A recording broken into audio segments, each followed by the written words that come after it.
Hafide.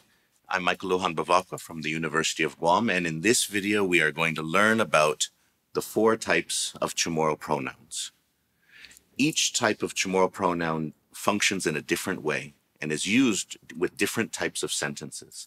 And so at first, learning each of these different pronouns can be a little bit confusing because in your first language, a lot of times you didn't have to think about which pronoun goes where and so on. You absorbed a lot of it naturally. But when learning a second language and even learning your heritage language, you have to do your best to understand where each of them go. And the quicker you can sort of put the pieces together, the faster you'll be on track to learning and becoming fluent in the Chamorro language.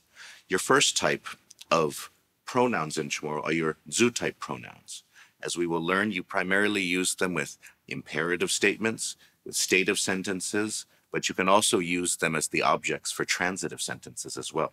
Your second type of pronouns are your who-type pronouns. These pronouns are used primarily with transitive sentences, transmitting action from a subject through a verb to an object. The third type of pronouns are your possessive pronouns. These pronouns are different than the first two because you don't use them as separate from a word, but you attach them to the word that you are indicating possession of. These are a little bit tricky too because when using them, you'll oftentimes have to change the pronunciation of the word that you're using. The final type of pronouns are the emphatic pronouns. These pronouns indicate emphasis, and you can use them in all sorts of sentences, but they are also the only type of pronoun that you can use on their own. Sidusmase.